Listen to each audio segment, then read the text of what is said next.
La pluie tambourinait doucement contre les vitres du petit café parisien, coulant en fines lignes comme des larmes. À l'intérieur, l'odeur du café chaud ne suffisait pas à chasser la fatigue de Louise. Elle travaillait tard, servant des clients avec un sourire, même si ses épaules étaient lourdes. Il était presque minuit quand la porte s'ouvrit. Un courant d'air froid entra, faisant tourner quelques têtes. Un jeune homme, trempé par la pluie, avança lentement. Son manteau était déchiré, ses chaussures pleines de boue. Il semblait hésitant, comme s'il craignait de ne pas être le bienvenu. Louise leva les yeux du comptoir. Les yeux du garçon étaient en clair, brillants sous ses cheveux mouillés. Il s'approcha et murmura « Je ne veux pas déranger. Je n'ai pas d'argent, mais si vous avez un sandwich, quelque chose de chaud, je peux laver la vaisselle ou nettoyer le sol. » Louise hésita. Il était jeune, peut-être de son âge, mais son visage portait une histoire triste. Il ne suppliait pas. Il parlait avec calme, comme s'il voulait juste être respecté. Elle regarda vers la cuisine, puis vers un plateau avec une assiette de poulet et de purée. Une commande annulée, encore chaude. Sans un mot, elle posa l'assiette devant lui avec une tasse de café. « Quelqu'un a annulé, dit-elle. Ce serait dommage de jeter. » L'homme cligna des yeux, surpris. « Merci, vraiment, dit-il. » Louise sourit, attrapant des serviettes. « Mange, c'est tout. » Mais une voix dure brisa le silence. « Louise !» Son patron, Gérard, sortit de l'arrière, furieux. « C'est quoi ça ?»« C'est une commande annulée, » répondit-elle calmement. « Il avait faim. »« On ne donne pas à manger gratis !» cria Gérard. « Tu veux nourrir tout Paris, fais-le avec ton argent. » Louise ne baissa pas les yeux. Ça aurait fini à la poubelle. Gérard grogna. « Tu es viré !» Le silence tomba. Tout le café sembla figé. Louise détacha son tablier, le posa sur le comptoir et sortit sous la pluie sans un mot. Le froid la frappa, mais elle marcha, son manteau fin contre le vent. Derrière elle, des pas clapotèrent. Le jeune homme l'avait suivie. « Je n'oublierai jamais ce que tu as fait, » dit-il, la voix rauque. « Tu m'as traité comme une personne. » Louise le regarda. La pluie soulignait les cernes sous ses yeux, mais quelque chose en lui restait fort. « Tout le monde mérite d'être vu, » murmura-t-elle. Puis elle s'éloigna dans la nuit, sans savoir que ce moment changerait tout. Dans son petit appartement au-dessus d'une laverie, Louise ferma la porte. L'odeur de savon flottait. Son chat, Éclair, miaula depuis le rebord de la fenêtre. Louise s'assit sur son lit, les pieds gelés. Virée pour avoir donné un repas. Ses pourboires de la semaine étaient déjà dépensés pour Éclair et quelques courses. Le loyer arrivait dans 4 jours, et la facture d'électricité était en retard. Elle fixa le plafond, retenant ses larmes. Le lendemain matin, 2 petits coups à la porte la réveillèrent. Personne dehors, juste une enveloppe blanche par terre. À l'intérieur, assez d'argent pour le loyer du mois suivant. Une note disait « Les gens comme toi méritent plus que survivre. » Pas de nom, juste ces mots. Louise pensa au jeune homme, à ses yeux clairs.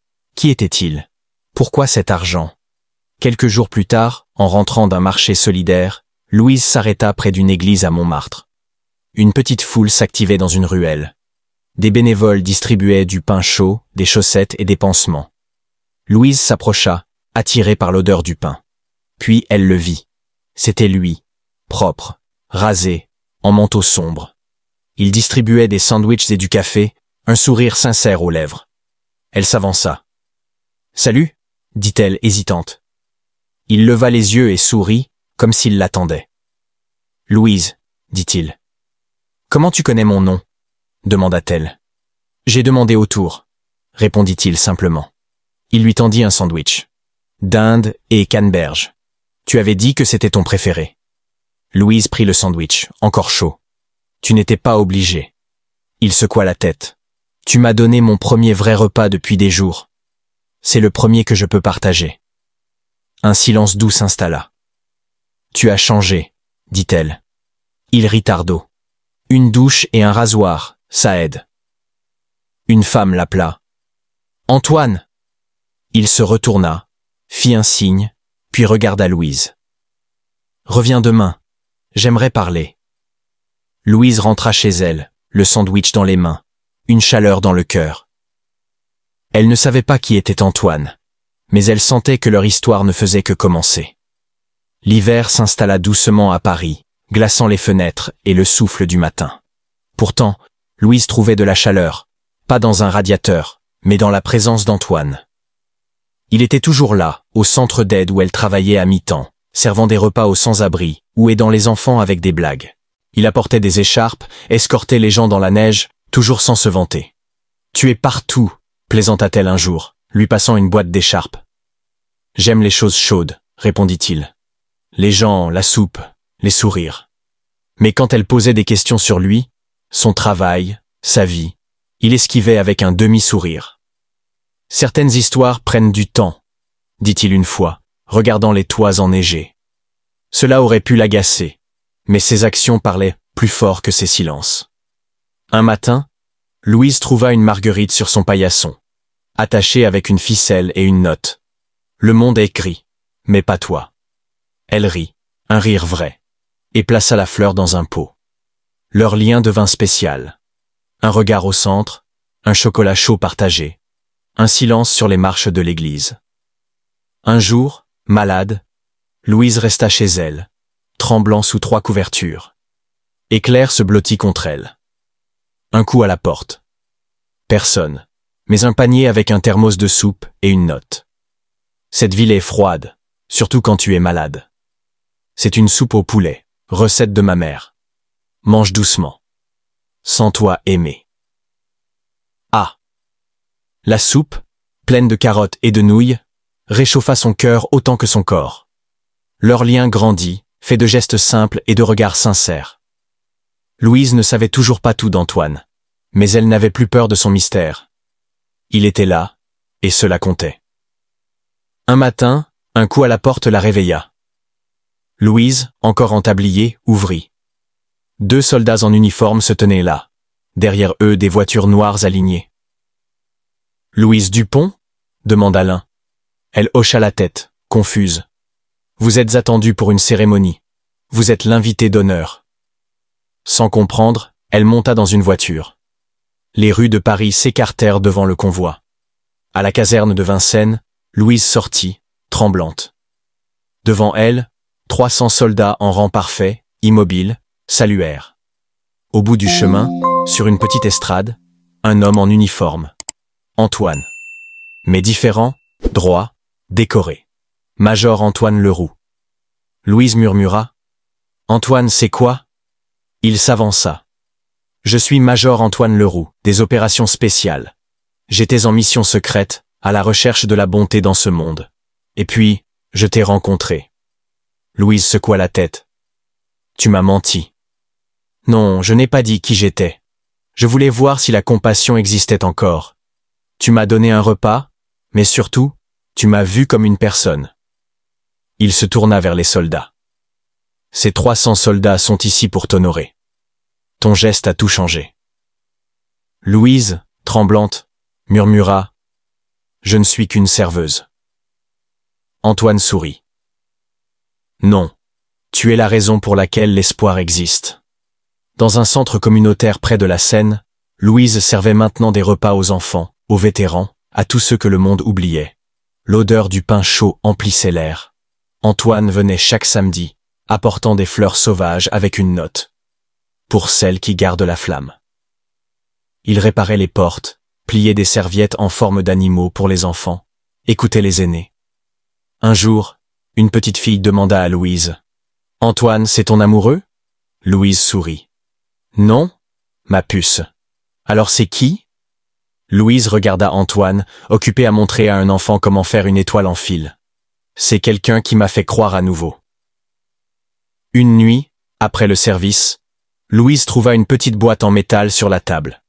À l'intérieur, une chaîne avec un pendentif en forme de cuillère, gravé « Pour la fille qui a nourri mon espoir ».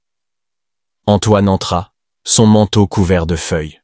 « Cette cuillère était à ma mère, » dit-il. Elle disait qu'un repas fait avec soin guérit plus qu'un médicament. Après ma dernière mission, j'avais perdu foi en tout.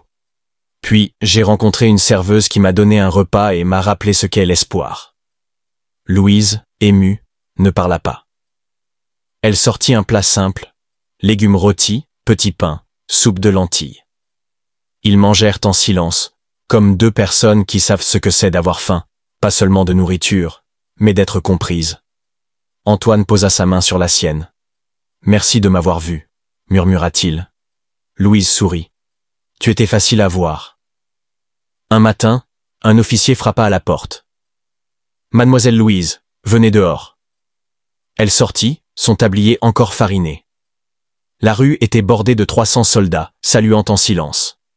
Les passants s'arrêtaient, stupéfaits. Louise avança, guidée par deux officiers. Sous une arche de drapeau, Antoine l'attendait, en uniforme, mais avec des yeux pleins d'amour. Il prit le micro. Il y a plusieurs façons de servir. Certains portent des armes, d'autres de l'espoir. Louise m'a donné les deux. Elle m'a vu quand j'étais oublié. Il s'agenouilla, une petite boîte à la main. Louise Dupont, veux-tu m'épouser, moi, l'homme que tu as nourri, l'âme que tu as sauvée? Louise, les larmes aux yeux, s'agenouilla aussi. Oui, Antoine, 1000 fois oui. La foule explosa de joie, les applaudissements résonnant dans Paris. Le mariage eut lieu dans la cuisine du centre communautaire. Pas de luxe, juste des fleurs sauvages, du pain frais et de la soupe au poulet. Louise portait une robe blanche simple, un médaillon avec une photo de sa mère. Antoine, en chemise grise, prononça des vœux simples. « Je pourrais t'offrir une bague, mais tu n'as pas besoin de preuves. Alors, je te donne ça. » Il lui tendit une plaque militaire gravée. « Tu as sauvé l'âme d'un soldat. » Louise la porta près de son cœur. Ce soir-là, un panneau en bois fut accroché au-dessus de la cuisine. Cet endroit ne sert pas que des repas. Il nourrit les âmes. Antoine passa ses bras autour d'elle. « On a construit quelque chose, » murmura-t-il. Louise sourit. Une sorte de maison. Un garçon entra, hoodie trop grand, yeux timides. « Tu as faim ?» demanda Louise. Il hocha la tête. « Tu veux de la soupe et une histoire sur la gentillesse ?» Il murmura. « Une histoire sur un soldat ?» Louise sourit. « J'en ai une, sur un soldat et une femme qui lui a donné un repas qu'il n'a jamais oublié. » Dans cette petite cuisine, avec des rires et des bols de soupe, Louise savait qu'elle n'aurait jamais de médaille. Mais elle avait tout ce dont elle avait besoin. Un but, un amour, un endroit où personne n'était invisible. Et ça, c'était assez.